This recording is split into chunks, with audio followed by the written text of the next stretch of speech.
Olá, seja bem-vindo a mais um TheoMediaCast, esse nosso programa semanal que nós tratamos de assuntos do dia a dia, falamos de aspectos diferentes da vida cristã, às vezes profissionais, às vezes literários e tal, falamos de diversas coisas e sempre procuramos aqui ter uma conversa interessante, que até na verdade, em princípio, na nossa própria curiosidade, né? Nós estamos aqui conversando e descobrindo e batendo um papo.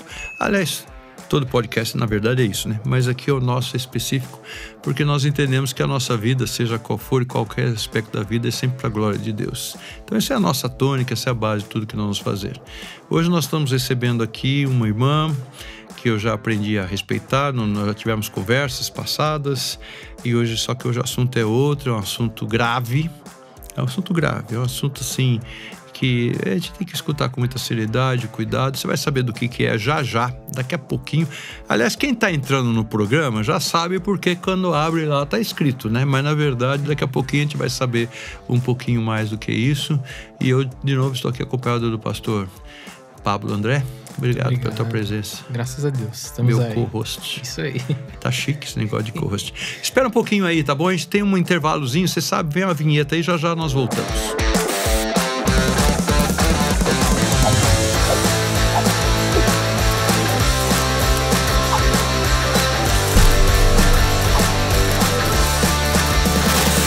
Viu? Falei que era rápido. Para nós aqui é mais rápido ainda, mas para você aí vai, né? Nós estamos recebendo aqui a Lídia hoje. O assunto é um assunto de fala de sofrimento, dificuldade. Eu tenho dois na minha vida, sabe, Lídia? Eu tenho dois assuntos, dois livros que foram muito marcantes, porque o teu eu não li ainda. Uhum.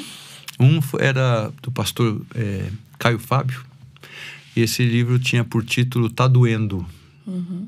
Eu não sei se existe esse livro ainda mais. Eu tinha um dos da primeira edição. Primeira edição, e trazia um band-aid na capa, assim. Era um band-aid mesmo. Depois das outras edições saía só a impressão do band-aid. Mas esse primeiro tinha um band-aid mesmo, físico, né? Na capa, assim. E ele falava de... Era um livro mais ou menos a tônica do livro. Se eu lembro, a explicação dele é assim. Um livro para aqueles que têm fé onde não há milagre. Uhum. Porque é fácil, não é fácil, mas é comum você falar sobre a fé onde tem um milagre, mas é para falar da fé onde não tem milagre. Eu lembro muito que aquele livro para mim foi muito importante, faz muitos anos mesmo que foi lançado, né? Outros tempos de Caio Fábio, hoje para mim eu já não é mais uma referência muito grande. Desculpa aí, Caio, se você estiver escutando, desculpe, nós pensamos diferentes hoje, mas naquele livro lá, você contava o testemunho do seu pai, da história do seu pai, achava muito legal.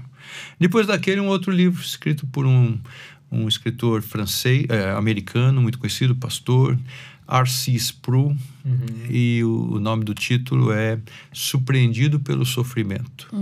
Também é um livro muito importante para mim, infelizmente esgotado na língua portuguesa. Eu algumas casos, eu fazia visita e levava aquele livro e dava de presente aquele livro. E ele falava sobre a questão do sofrimento.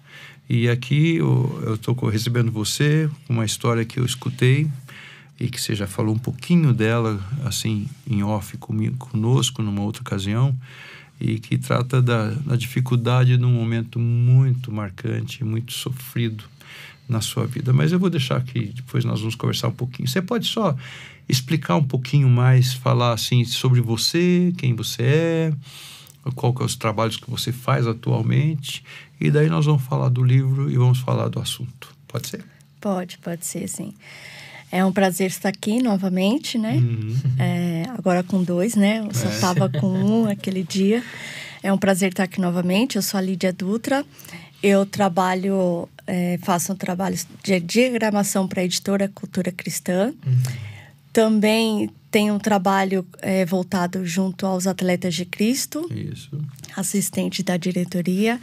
Eu também sou diretora administrativa da ONG Conexão Voluntários em Campo. E também trabalho com a Connection Training, que dá cursos de idioma e cultura para missionários, para profissionais e para estudantes que também que têm dificuldade com a língua, com a cultura local, se vai para fora do país, né? Sim. E nós temos uma cameraman aqui que ela está trabalhando na área de pós, né? de letras e de semiótica, as coisas assim, até complicado e tal, né? Que ela vai gostar de escutar isso também. Essa ONG que você falou que você trabalha, ela trabalha em que ação? Não a segunda, a primeira que você falou, como é que é o nome? A Conexão Voluntários em Campo. Ela faz viagens transculturais para países que sediam eventos esportivos, para países fechados para o evangelho e para países que tiveram catástrofe. Okay. Então, Catástrofe também. Então, nós levamos ajuda humanitária para países que tiveram catástrofe e aproveitamos também para falar de Jesus, né? Não só levar a ajuda humanitária, que é médico, dentista, fisioterapeutas, psicólogos, principalmente. E para país fechado para o evangelho, nós usamos sempre a linguagem do esporte para estar falando de Jesus, né? Que abre muitas portas. E para países que sediam eventos esportivos, a gente aproveita a oportunidade para falar para muitos turistas falar de Jesus, Sim. né? Então, eu já tenho algumas experiências dos 3 países, né? Para estar... Na minha igreja tem um casal, o filho deles não é membro da nossa igreja, de outra igreja, uma igreja batista, médico, e a esposa acho que é enfermeira. E eles estiveram no Líbano uns anos atrás, trabalhando com os refugiados lá. Não sei se é essa ONG que foi, mas enfim. Pode ser, porque nós já fomos 4 vezes. Pode ser que seja. Por Líbano. Ele chama Roque, o médico, né? A pessoa da nossa igreja chama Walter, José Walter, mas o filho deles que é médico é Roque, não lembro o nome da esposa dele, que é estrangeira, inclusive, eu não me lembro se é colombiana agora. Me desculpa aí, Roque, está escutando, mas não lembro. Eles têm 2 filhos meninos. Eles estiveram lá por um período lá no Líbano. Eu acho que foi Beirute mesmo, mas não lembro. Mas trabalhando na área médica como evangelistas também. Que legal, muito bom. Mas o assunto nosso é outro. A Lídia tem um livro que se chama Nos Escombros da Vida. Tem gente que está me escutando só, porque tem uma opção aqui da Telmídia que você só escuta, né? Mas quem estiver vendo a imagem é este livro aqui. Depois nós vamos colocar lá na capa, para que todo mundo possa ver, que ele se chama Nos Escombros da Vida. A palavra escombro é muito pesada. Isso.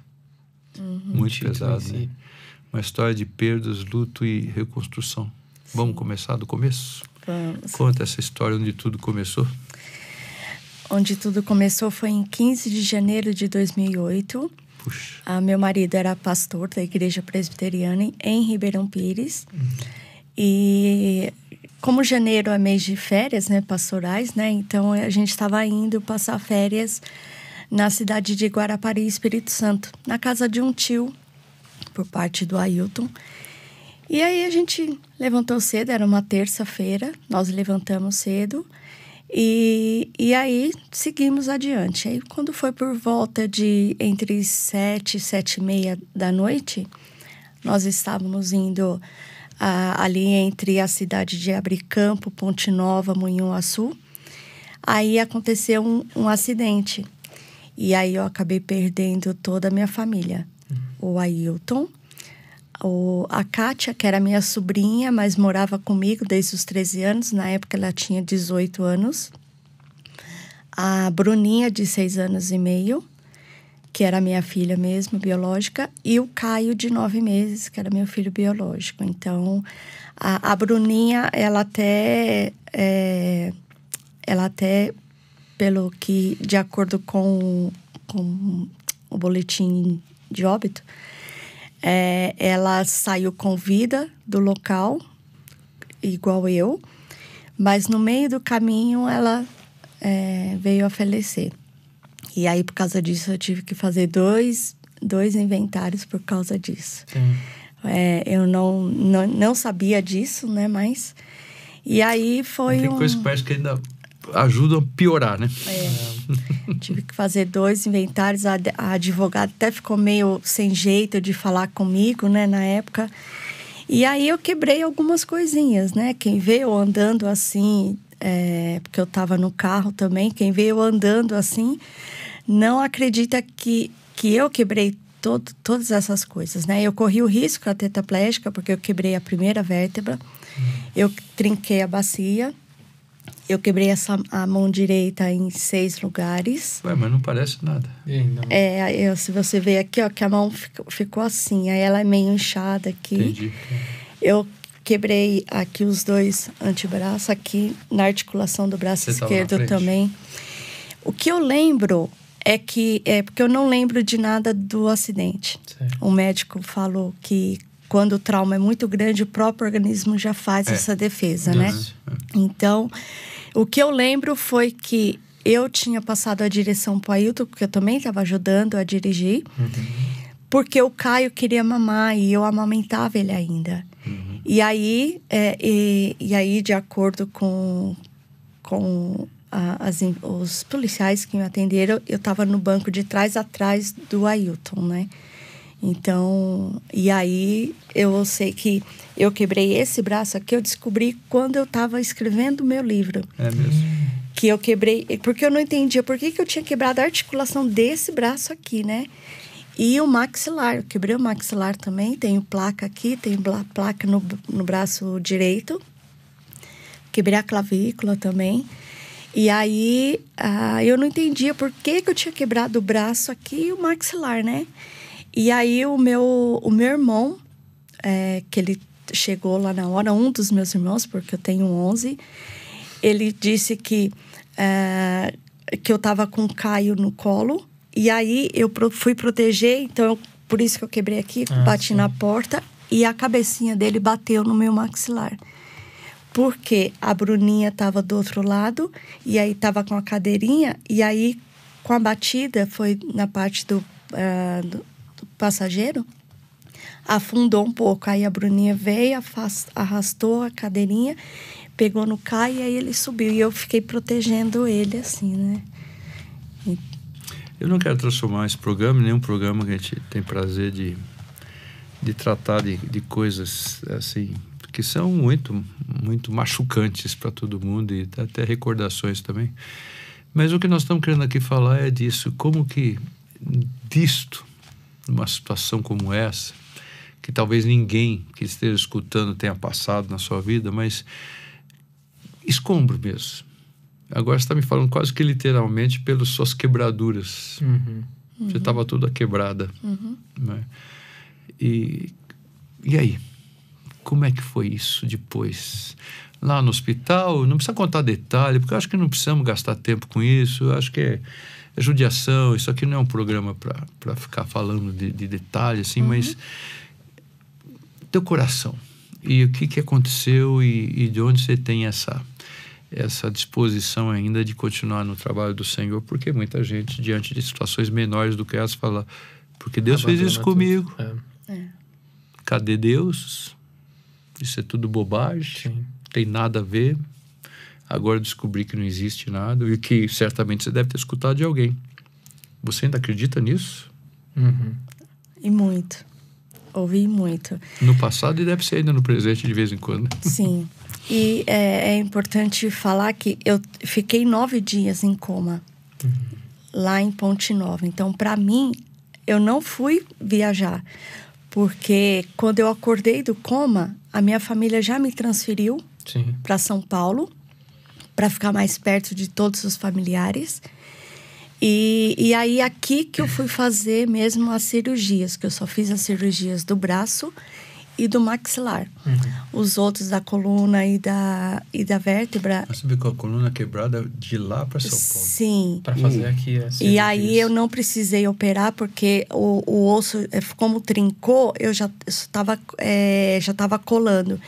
E foi o bulbo maxilar aqui em São Paulo que descobriu que eu tinha quebrado a primeira vértebra. Por isso que eu corri o risco até tetraplégico, ele falou. Mas você não veio com proteção já, porque sabiam que estava quebrado? Não, foi o bulbo maxilar aqui em São Paulo que descobriu. Porque lá em Ponte Nova, eles só tentavam me manter viva. Porque eu estava em coma. Sim. Então ele pegou, minha família me transferiu para cá para poder ficar mais próximo, né? Aí, quando foi aqui em São Paulo, que eu fiquei sabendo do acidente.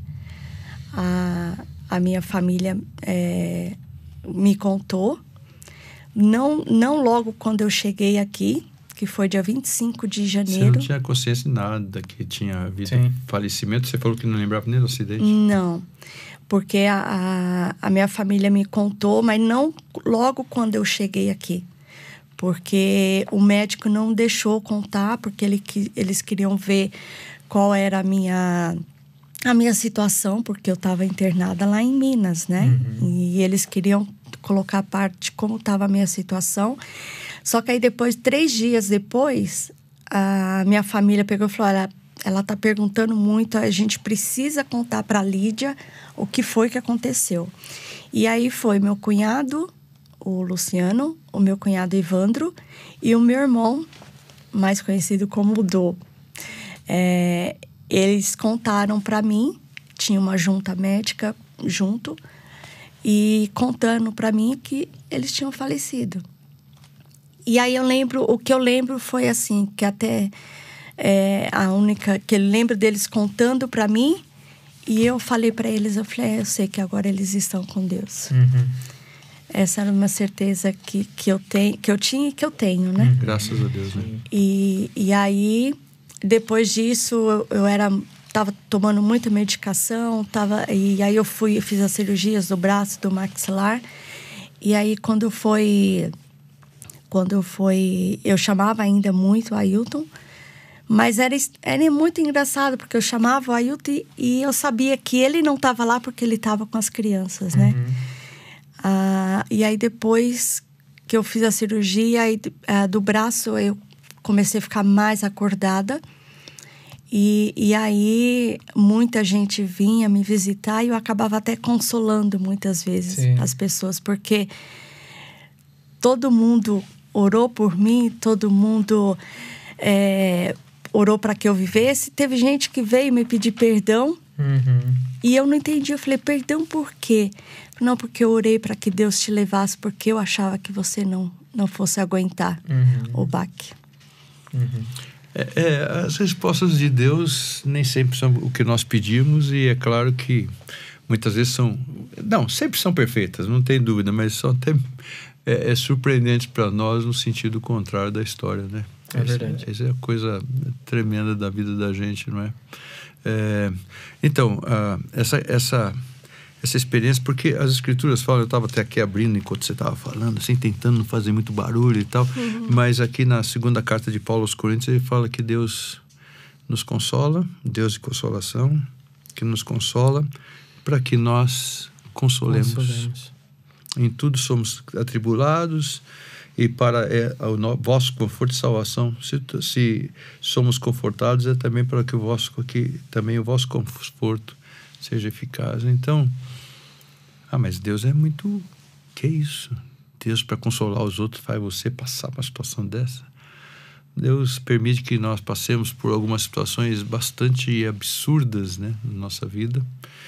E Ele cuida de nós e nos prepara. Eu creio que esse como eu disse, eu não li o teu livro ainda, mas eu creio que deve ser a tônica do livro, é falar sobre isso, né? Como que Deus cuida da gente e como Deus permite que a gente cuide dos outros. Porque a brevidade da vida é alguma coisa que nós sabemos muito bem, né? A gente sabe, nós somos crentes. Os seus irmãos todos são crentes? São, graças a Deus. Então, ainda bem que nessa hora de socorro lá no hospital, eles estavam te apoiando, porque podia ter irmão ali só blasfemando ou puxando para o outro lado, né? Vamos dizer assim, né? Mas que bom que pelo menos você tem a família cristã, isso é uma coisa muito importante, né? E Lídia, esse livro, então, num dos capítulos dele, você trata da sua história, conta a sua história e mostra como é que você foi lidando com isso, é isso? Isso. Porque eu vi que ele tem mais de um escritor ou uma escritora, eu acho que são mais mulheres, né? Eu e minha cunhada, a irmã do Ailton. Eu vi pelo sobrenome, eu até ia perguntar se tem algum parentesco. Sim, não, foi eu e minha cunhada. A Miriam é irmã do Ailton. Irmã do Ailton. Eu tô querendo lembrar, porque esse nome não me é estranho, Ailton. Como eu sou pastor da igreja presbiteriana há mais de 40 anos, sou paulistano, pode ser que eu tenha conhecido, eu não lembro. Eu conheci alguns Ailton na minha vida, mas pode ser que eu tivesse conhecido ele também. Continua, Paulo. Mas é realmente para saber do foco do livro, como é que você lida, porque eu também não li, eu acabei de receber o livro aqui, e queria saber como é que você o pastor falou, né, de a gente consolar. De que maneira você trata desse assunto para tentar ajudar outras pessoas que podem passar por situações como essa. Interessante o pastor falar também que, às vezes, nossa, mas como que é que Deus pode, às vezes, acertar a gente, pegar a gente de jeitos tão duros, muitas vezes, tão tristes, para consolar. Acho que a melhor lembrança e a suprema lembrança é Cristo Jesus, né? Ele nos consola tendo Ele passado tudo o que passou, exclusivamente por nós também, né? Por isso que ele sabe nos socorrer, né? Porque ele passou por essas situações. Então, eu acredito que... Eu estou entendendo que esse livro também tem essa finalidade, tem o auxílio, né? O consolo. É isso mesmo. Sim, eu decidi, junto com a Meire, escrever esse livro na época da pandemia, porque desde 2008, quando eu comecei a falar nas igrejas, né? Eu fui primeiro agradecer várias igrejas que oraram por mim e para eles verem que eu estava bem. Porque tem muita gente que ora e que não acredita que Deus faz um milagre. Porque tem muita gente que chegou até mim e parecia que estava vendo um fantasma na frente e não acreditava que eu estava viva. E a única resposta que eu tive foi assim: você não orou por mim, então eu sou a resposta da sua oração.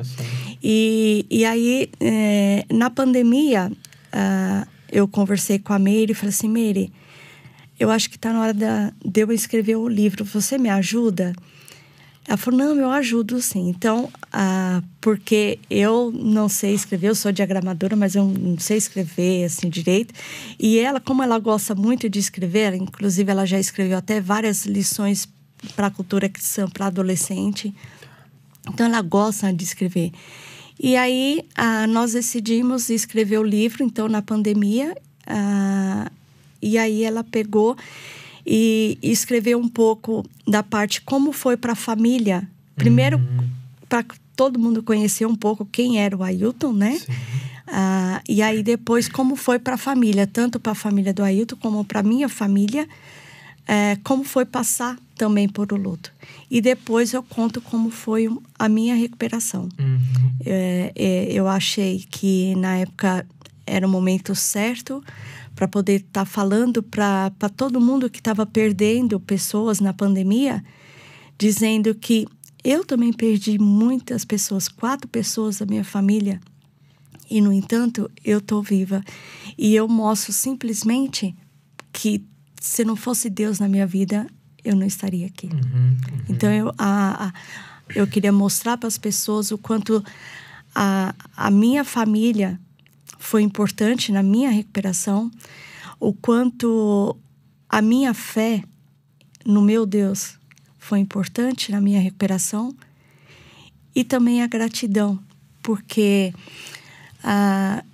quando eu fiquei sabendo do acidente que tinha acontecido, e das consequências? E das consequências, mesmo eu lá toda quebrada na cama, a primeira coisa que eu fiz foi agradecer a Deus. E não é porque você é uma super mulher, é porque Deus agiu em você. É só o Senhor. Desculpa falar isso, mas eu sempre entendo que é assim. É lindo a gente ver Deus agindo na vida da gente. Eu agradeci a Deus o tempo que eu fiquei casada com a Ailton durante 8 anos. E foi 8 anos que Deus ele permitiu que eu formasse uma família com a Ailton, que eu fosse mãe da Bruninha e do Caio e da Kátia, porque ela estava morando comigo durante 5 anos e era minha sobrinha, então sempre cuidei dela. E eu agradeci a Deus porque eu estava viva, que eu sei que Deus era o dono da vida deles. E Deus, ele permitiu que eles vivessem aqui o tempo que Deus quis. Até o Caio com 9 meses. Teve gente que pergunta: você não fica bravo? Até o Caio com 9 meses, que mal ele fez? Eu falei: eu sei que ele era de Deus. Deus era o dono da vida dele. Quem sou eu para poder brigar com o autor da vida deles? Mas isso é uma coisa que a gente fala. A gente crê. Mas viver isso é complicado. O dia a dia é duro. Eu sei, eu tenho que reconhecer isso. É uma coisa... Meu pai ficou em coma 1 mês antes de falecer. Acreditamos que foi erro médico e tal, não importa os detalhes. E depois chega uma hora que a gente vai orar, a gente não sabe mais se ora para Deus curar ou para Deus levar. E é uma luta titânica no corpo, você orar para Deus levar seu pai. Então, só quem passou por isso sabe o que é isso. Não é uma coisa assim. Eu também não me considero nenhum tipo de super-herói, super-crente, super-fé, nada disso.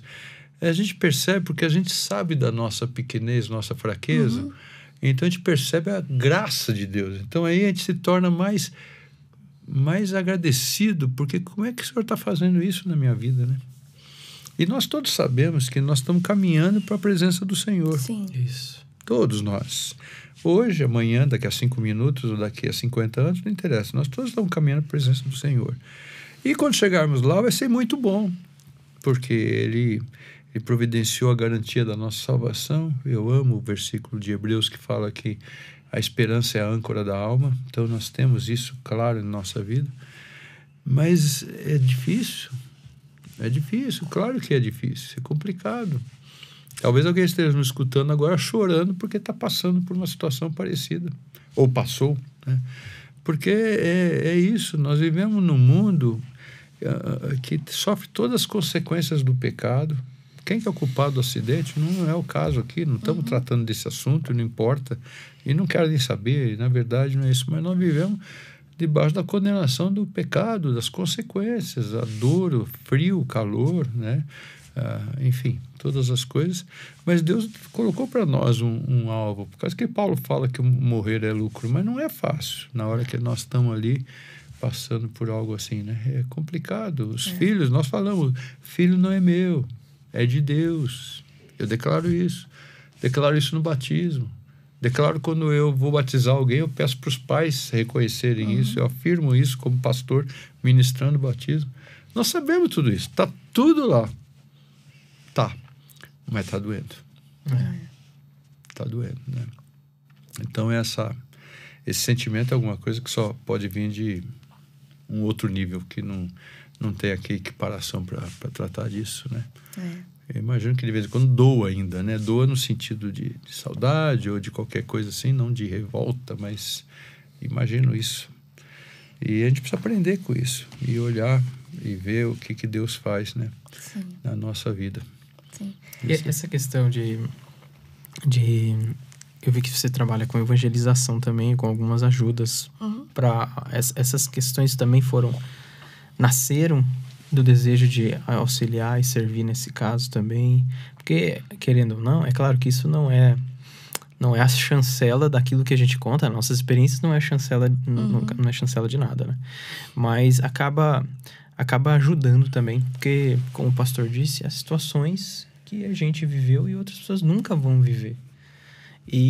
Mas ainda assim, Deus usa essas ocasiões para que a gente tenha um certo êxito, ou consiga a simpatia, ou a empatia de alguém que possa nos ouvir, que pare para nos entender como é que você fez isso. Como é que você consegue? Como é que você vive? Por que você não desejou outra coisa de repente? Desejou que fosse você? Qualquer coisa do tipo. E isso acaba, em certo sentido, instigando, inspirando você, de certa maneira, a se envolver também com essas questões, a ser um auxílio ou ser um instrumento de Deus para evangelizações e missões também. Sabe, quando eu estava conversando com Deus, como eu falei agora há pouco, que eu tinha plena convicção que Deus era o dono da vida deles, por isso que Deus permitiu que eles vivessem aqui o tempo que Ele quis. E eu falei, Deus, o Senhor é o dono da minha vida. Sim. Eu sei que se o Senhor quisesse, o Senhor teria me levado. Mas o Senhor me deixou aqui. O Senhor quis me deixar aqui. E o Senhor quis me deixar aqui para que eu viva. E isso foi uma coisa que eu falo que também foi importante na minha recuperação. Porque eu falei para Deus, Deus, então se o Senhor me deixou aqui, é para que eu viva. Então, eu quero viver. Eu quero continuar a viver para a honra e glória do Teu nome. Porque senão não vai adiantar nada que a minha família, os meus familiares estão fazendo por mim, se eu não quero viver. Não vai adiantar nada que os médicos que o Senhor colocou no meu caminho estão fazendo se eu não quero viver? Os irmãos que oraram também. Então, eu quero viver. E aí, os 3 primeiros meses que eu fiquei praticamente aos cuidados médicos, eu dediquei à minha recuperação. Não que eu não ligasse, porque ao mesmo tempo que eu estava vivendo luto, eu tinha que querer viver. Sim. E eu acho que isso foi fundamental na minha recuperação. Eu fiquei 2 meses sem andar. Eu não podia tomar banho. Eu fiquei na cama hospitalar. Eu não podia comer porque minha boca estava travada. Sim. Então, eu tinha que só tomar líquido. E mesmo assim, eu agradecia a Deus, porque ainda eu estava comendo coisa líquida, mas eu agradecia a Deus, porque eu estava podendo comer aquilo. E aí, a cada passo da minha recuperação, a cada avanço, eu e toda a minha família, a gente celebrava as pequenas coisas. Seus pais são vivos? Eram vivos? Meus pais são vivos ainda. São vivos até hoje? Isso. Crentes também? Sim. Você continue. E aí a gente celebrava cada vitória. E eu acho que isso é muito importante, né?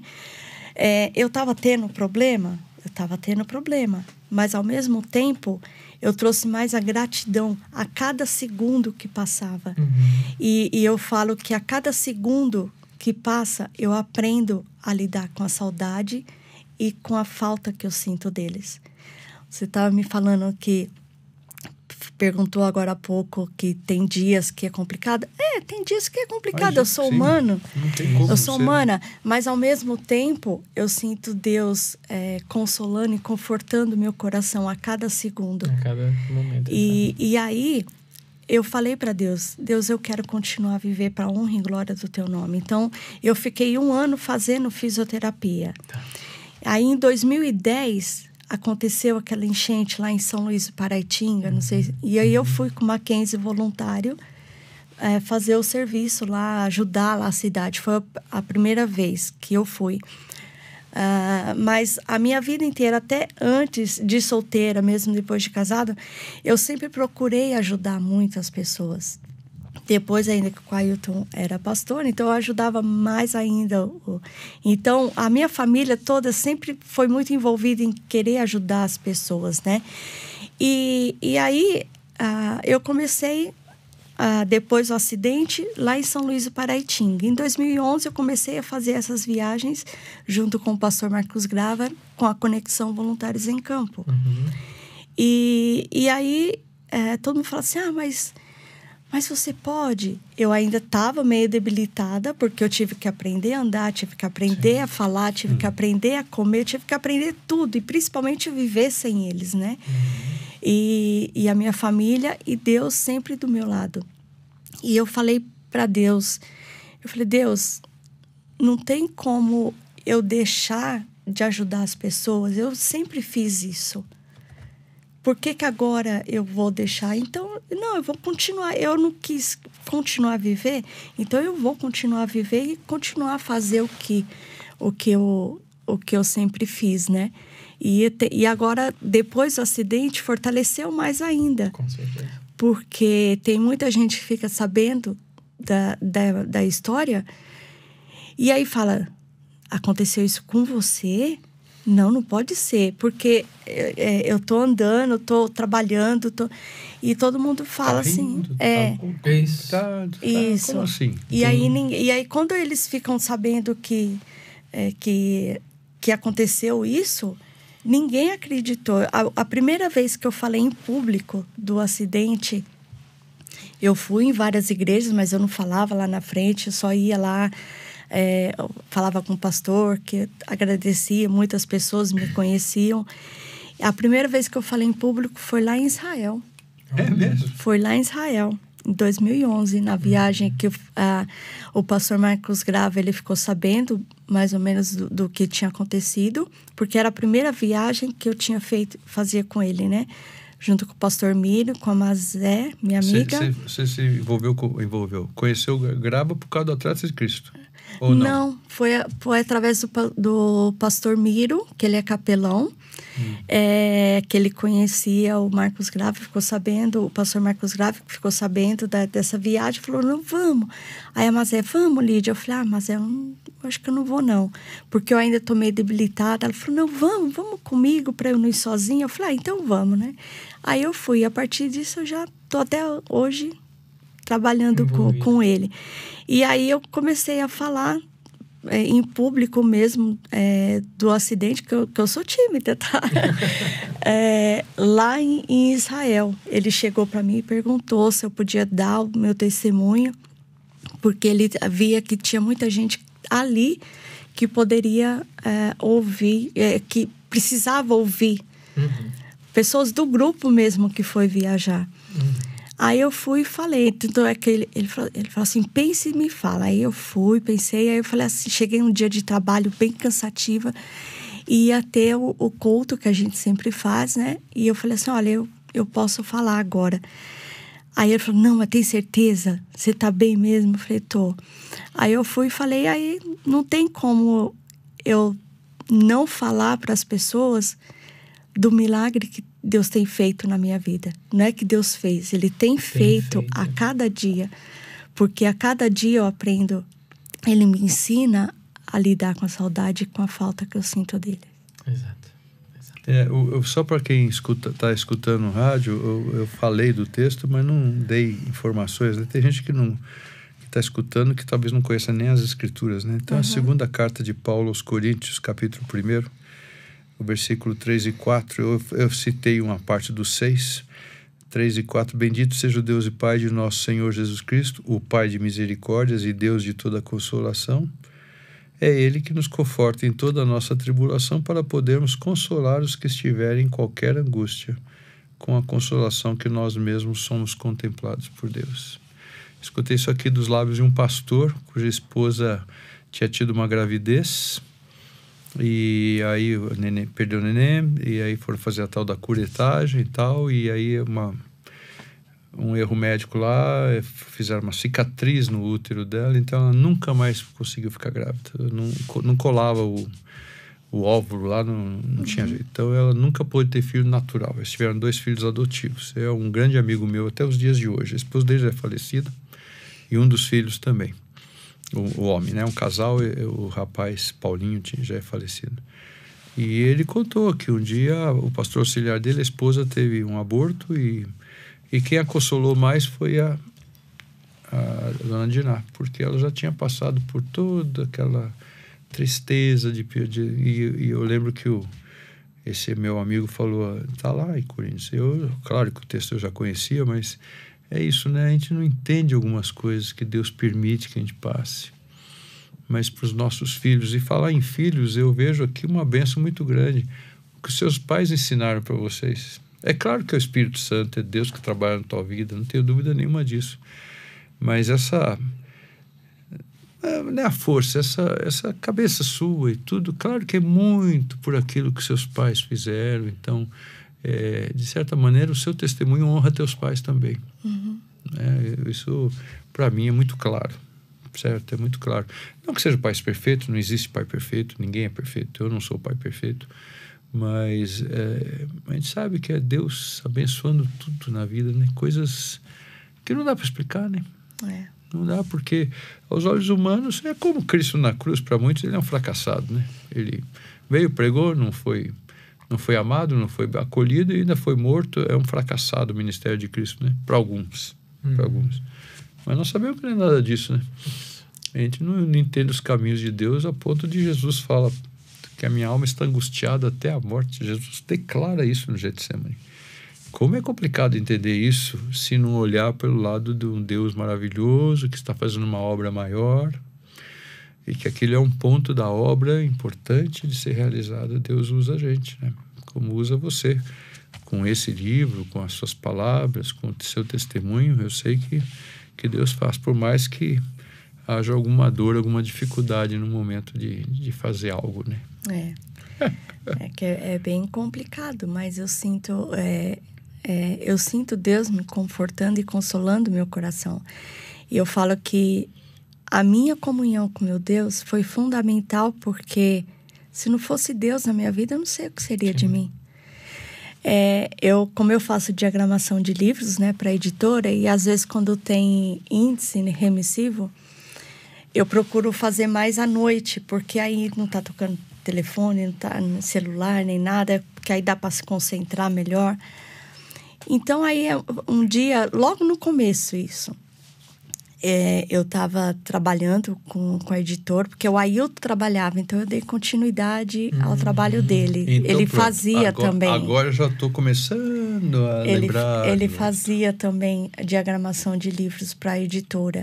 Então, e ainda a partir de outubro de 2008, a editora falou para eu continuar. Isso, falou para eu continuar. Então, eu estava lá fazendo o índice, né? E era umas 2h30, 3h da manhã, mais ou menos. Aí eu fui deitar, né? E a gente vai pensando, né? E eu fui falando assim, acho que eu não sou normal, não. Mas sabe quando você vai pensando? Eu acho que eu não sou normal, mas né? nós não somos normais. Pro mundo, nós somos tudo doidinho de pedra. E aí eu pensando, né? Eu acho que eu não sou normal porque eu acho que eu choro muito pouco. Ok. Pelo tanto que... porque eu perdi toda a minha família, né? Sim. E eu acho que eu choro pouco. Aí eu falo, não, acho que eu puxei a minha mãe. Porque minha mãe é alemã, então ela não chora muito, né? E aí eu ouvi Deus falando comigo. Deus falando assim... Eu senti Deus falando comigo. Falando assim... A sua oração sempre é para que eu console e conforte o seu coração. Agora você... tá pedindo para chorar? Pois é. Ele falou assim, se você não tá chorando, porque eu tô ouvindo a sua oração. E aí eu parei de ficar pensando essas roupas, falando que era normal, porque a minha oração sempre é assim mesmo. Porque a preocupação que eu tinha quando eu ia falar em algumas igrejas, que eu falo assim, tranquilo. Às vezes eu choro, às vezes não. E aí eu vejo lá a igreja toda chorando e eu não. E eu falo assim, gente, eu acho que eu não sou normal, né? Ela não gostava da família. E a minha preocupação, eu até conversei com o pastor Marcos Grava sobre isso. A minha preocupação era isso, das pessoas acharem que eu não ligava para eles.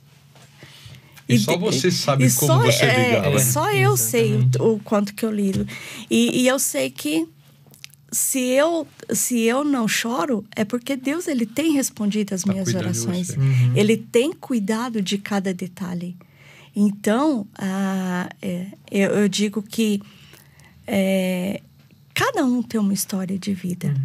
Você tem uma história de vida, você tem uma história de vida. As pessoas que estão ouvindo têm uma história de vida e eu tenho minha história de vida também.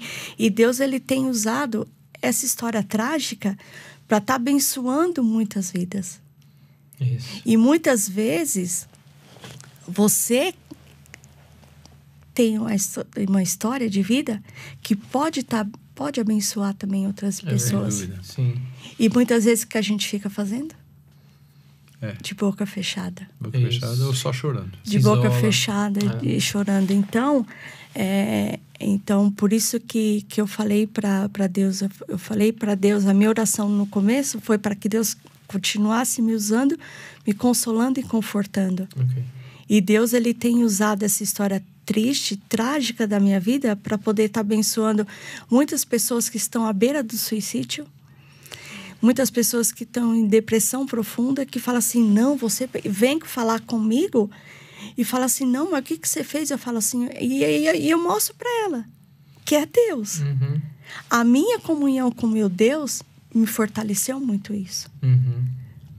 Porque tem muitas pessoas que falam, eu sou crente, eu tenho Deus na minha vida, mas não leva a sério a Deus, não leva a sério a palavra de Deus, o estudo da palavra de Deus. E isso foi fundamental para mim. Eu saber que Deus, ele é o dono da minha vida. Deus, ele tem restaurado a minha vida. Deus, ele restaura a minha vida a cada segundo. Deus, ele me conforta a cada segundo. Deus, ele me consola a cada segundo.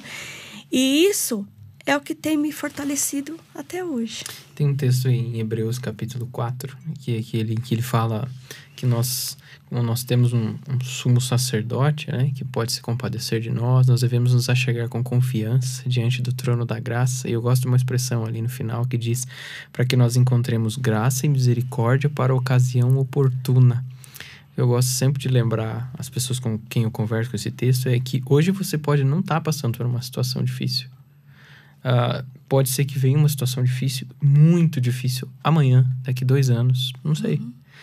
Mas a nossa comunhão com Deus, que é o que você traz agora, ela não é só importante durante esse processo de dificuldade, mas a gente percebe que antes mesmo, durante a situação, quanto mais comunhão nós tivermos com Deus, mais graça e misericórdia nós recebemos dele, para que ele nos sustente, inclusive, e nos prepare. Então, o pastor estava falando, né? A importância de você ter tido pais que ajudaram, a família que ajudou. Tudo isso é a multiforme graça de Deus, o complexo da graça de Deus, de tal maneira a preparar o nosso coração, talvez não, de antemão, ele já cuida de nós, para que em ocasiões como essas, a gente tenha o suporte. Talvez a gente diga, não sei como que eu estava preparado, ou como é que eu passei por isso. Eu sei que foi Deus, eu sei que foi a graça de Deus. Mas isso ajuda também os que estão acompanhando, inclusive, e até nós mesmos. A gente não sabe o que Deus tem reservado para nós, como ele vai ser servido em fazer. Mas o caso é que ele nos dá recursos nele, porque ele diz, achegando-se ao trono da graça, para recebermos dele graça e misericórdia para a ocasião oportuna. Eu não sei. Eu gosto de falar isso pro pessoal da igreja também, no culto e tal. Você vai passar a semana, você não sabe o que você tem. Pode ser da coisa menos dolorosa ou mais dolorosa, mais difícil, mais complexa, mais nova, mais antiga, não importa. Mas você está recebendo graça da parte de Deus para você, na hora, saber como lidar disso. A gente nunca pode desperdiçar e nunca deixar essa comunhão com Deus, que é, de fato, aquilo que dá vida para nós e sustenta toda a nossa vida em qualquer ocasião. Essa é uma coisa... São momentos complicados, né? Quem já leu O Refúgio Secreto, a Corey, num livro depois, ela conta que um dia ela está pregando. Não sei se você já leu O Refúgio Secreto? Não. Sabe a história? Não. O Refúgio Secreto é um livro antigo, tem filme, inclusive, de uma holandesa. O pai dela escondia em casa os judeus na Segunda Guerra Mundial para não serem levados pelos nazistas para campos de concentração. Ele construiu um quarto. Bom, agora desculpa, né? Spoiler de livro de tem mais de 30 anos, não é spoiler, mas ele fez um quarto lá e colocava os judeus lá. E um dia ela teria conversado com o pai e falou que maldade, que eu tenho pena dos judeus. E ele falou, não, eu tenho pena de quem está fazendo isso, porque a Bíblia diz, ai daquele que tocar na menina dos meus olhos. Mas um dia eles foram descobertos pelo Gestapo. O resultado foi a família inteira para o campo de concentração também, além dos judeus que estavam escondidos lá. Só ela sobreviveu, né? E ela se tornou uma pregadora conhecida, já deve ter morrido, claro, mas na época. E ela conta no livro posterior que numa dessas pregações ela está um dia lá pregando, termina o testemunho dela, sei lá, culto, seja o que for. E quando ela vai terminar, tem a fila do pessoal que vai lá completar, e de repente aparece um homem na frente dela, estende a mão e ela reconhece. O cara era o guarda do campo de concentração. O cara responsável pela morte acho que da irmã dela, não sei se dos pais, mas de um deles ela foi. E ela fala que sempre ela pregou sobre perdão. Mas naquela hora que o cara tá na frente dela, estende a mão para ela, é uma coisa complicada. Ela, enfim, Deus levou a bom termo essa história toda, né? Mas tem hora que a gente pensa nas dificuldades e o Senhor, de repente, dá algumas coisas para nós que são pesadíssimas. E outra coisa, sabe, Lídia? E quero que ninguém me entenda mal aqui. Às vezes, para algumas pessoas, não chega a ser uma coisa assim, a família inteira, filhos. Às vezes é outra coisa. Que para nós a gente fala, que esse cara está reclamando disso?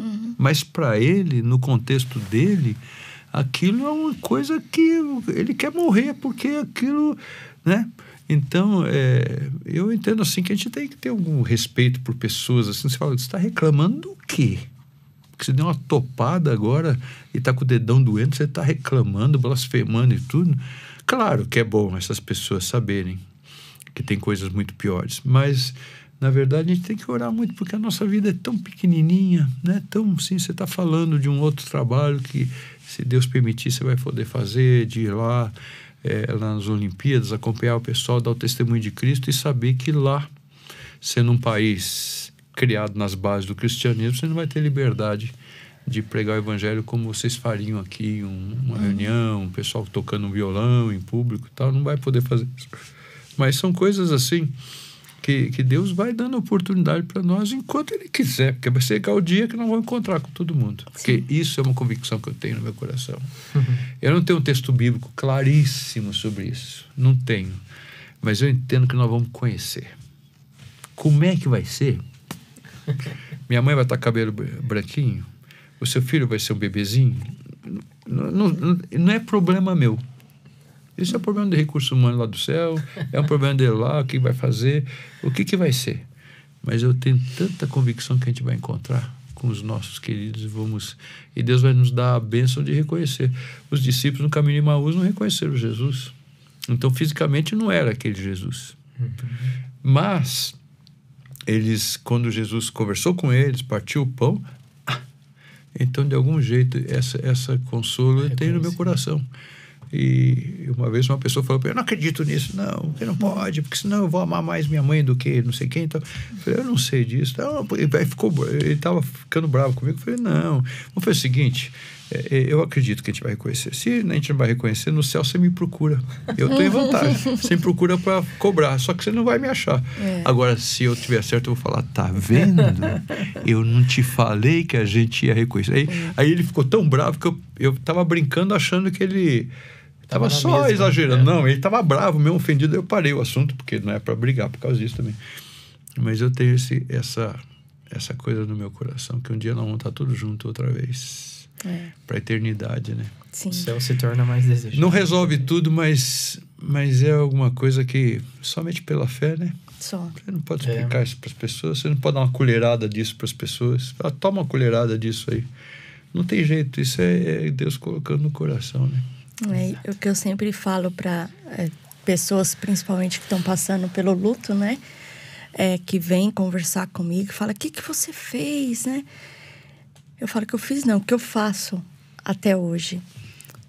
Porque não é porque passaram 16 anos que eu vou esquecer.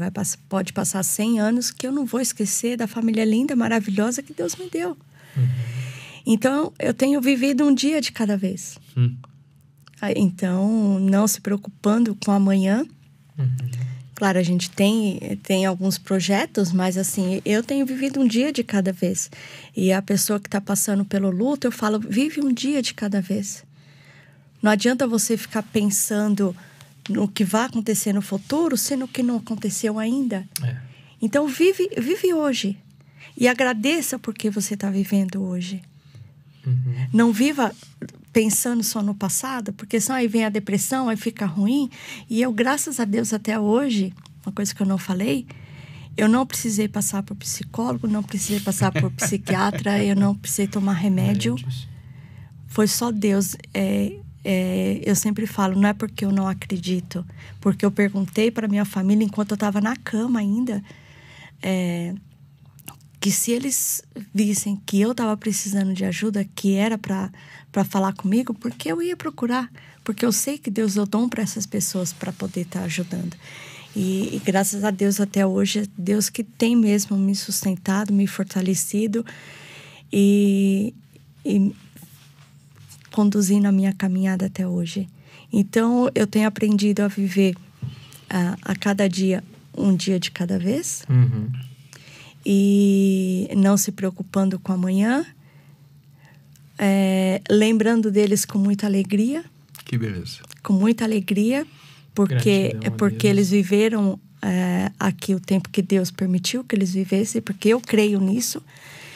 E tem um texto, você falou de 2 Coríntios 1, e tem um texto que tem até no livro, que tem me fortalecido muito, e no começo me ajudou muito, que é 2 Coríntios 4, de 16 a 18.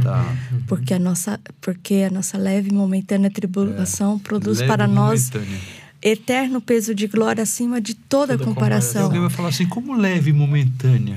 Sim, não atentando nós nas coisas que se veem, mas nas coisas que se não veem. Porque as que se veem são temporais, vão passar. E as que se nem veem são eternas. E uma das coisas que eu anseio muito é que eu não vejo a hora de encontrar eles lá no céu. Ei, que vai ser uma festa, hein? Vai ser uma festa. É o que o senhor diz, o céu se torna cada vez mais desejável. Quando meu pai morreu, o pastor que falou no ofício fúnebre, ele usou esse termo, eu nunca esqueci. O céu cada vez se torna mais desejável. Cada vez que vai um querido, cada vez que vai alguém, você fala, o céu já é um lugar maravilhoso, como diz aquela música velha, né? Mas cada vez fica mais desejável. Cada vez mais meu sofrimento, minha saudade, qualquer coisa.